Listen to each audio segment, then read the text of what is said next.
Welcome to Your Math Explained, where we make math simple and clear.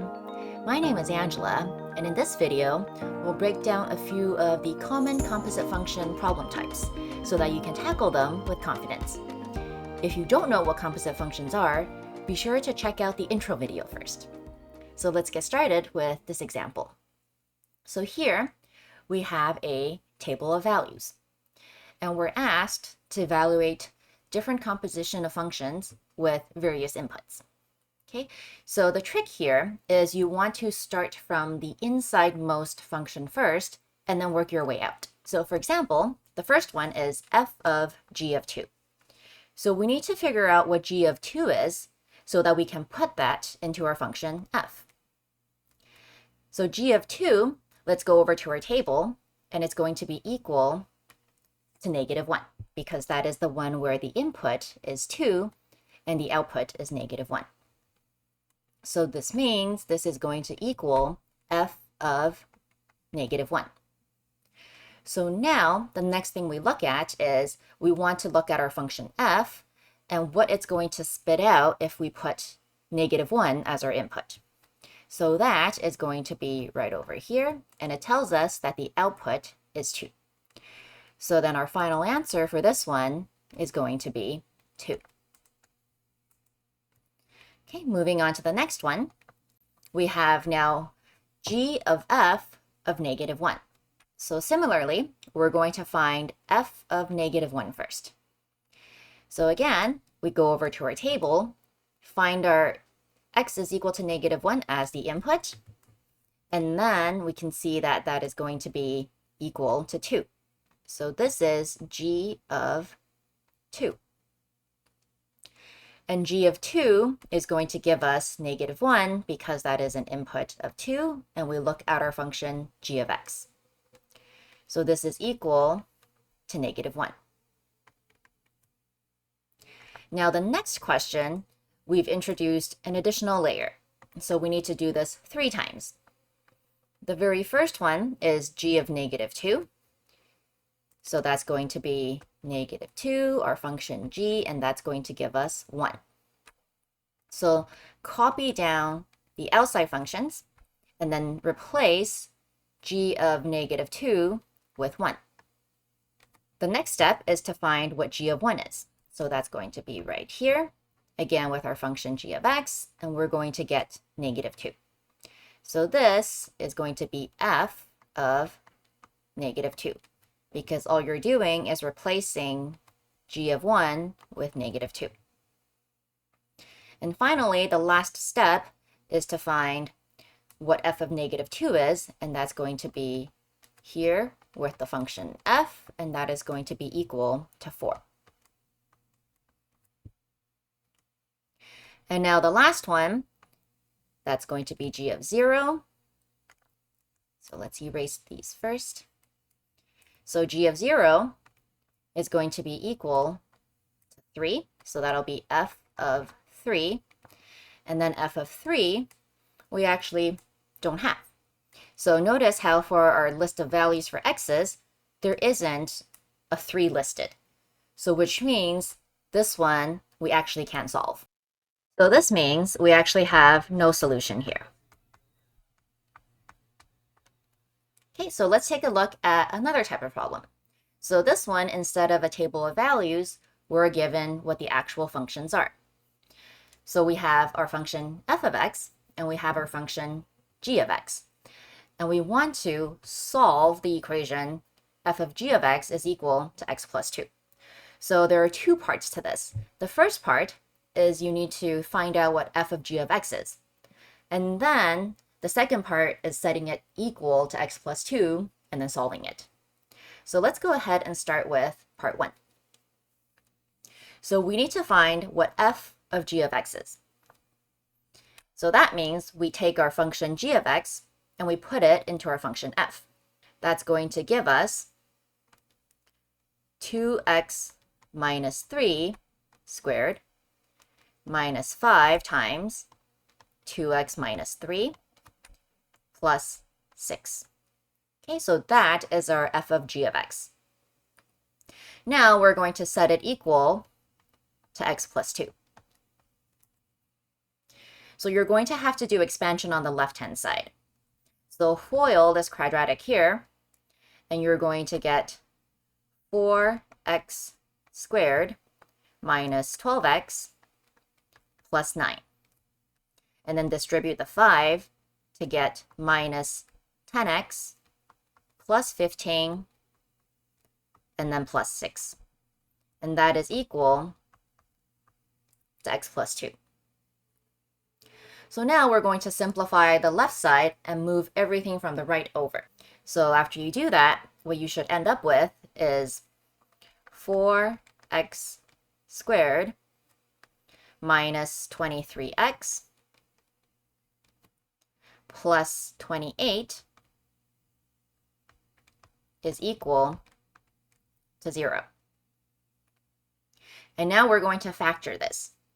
So this factors into 4x minus 7 times x minus 4. And that is equal to 0. So now finally, we can solve for x. So we set each bracket equal to 0 and then isolate x. And we end up getting x is equal to 7 over 4, or x is equal to 4. So those would be our two solutions. Now, the third type of problem that you will commonly see is finding the domain of composite functions. So for example, if we're given functions f and g, we want to find the domain of the composite function f of g of x. We're going to start by finding the function f of g of x first. Okay, so that is going to be equal to, so we put our function g into our function f, and this is going to be 1 over square root of x squared, which just gives us x, and then we have minus 2. So the first thing we're going to do is find what is the domain of this function. And we can see that we're dividing by x minus 2, so that tells us x cannot be equal to 2 because we cannot divide it by 0. However, it is not sufficient to only consider the domain of this composite function because that's not where we started. We started with two separate functions. We started with f and we started with g. So in order to create this composite function, our value has to pass through the inner function, which is g of x, and then that output gets passed to our outer function, which is f. So if we only look at the simplified composite function and think that, let's say we can substitute minus 4, right? Because if we substitute negative 4 in here, this is fine. It's going to be 1 over negative 6. But if we need to pass this negative 4 into our inside function, which is g of x, you'll notice that there's a problem because we can't take the square root of a negative number. So then that means what we have to do is we have to take a look at what is the domain of our inside function as well. So for g of x, which is equal to the square root of x, we have to have x is greater than or equal to 0. So to find the domain of the composite function f of g of x, we're going to need to take a look to see where these two overlap. And the way to do that is to draw a number line. So we would have a number line here, and then we're going to plot each of these. So let's say we do this one in red. So this is x is not equal to 2, meaning if this is 2, then it would be a hollow dot at 2, but then it can be everywhere else. So it's the entire number line except 2. Now the other one, let's do that in green. We would have x is greater than or equal to 0. So that means we plot 0 here. And because we have the little equal sign, it includes our point 0. And then it goes all the way to the right. So then we can see the domain is going to be where the green and the red overlap. So that's going to be this segment here, all the way up to, but not including 2, and then everywhere greater than that.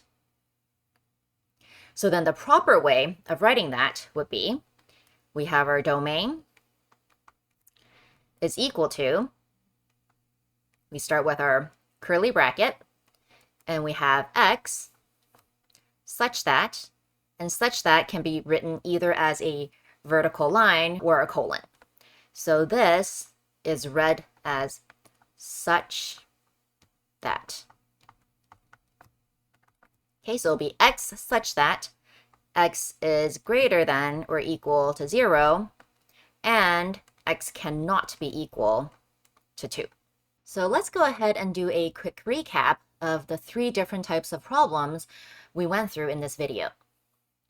So the first one, we used a table of values to evaluate composite functions numerically. And remember, if the input is not given in our table of values, then we cannot evaluate it. Then we solved equations involving composite functions by working from the inside out.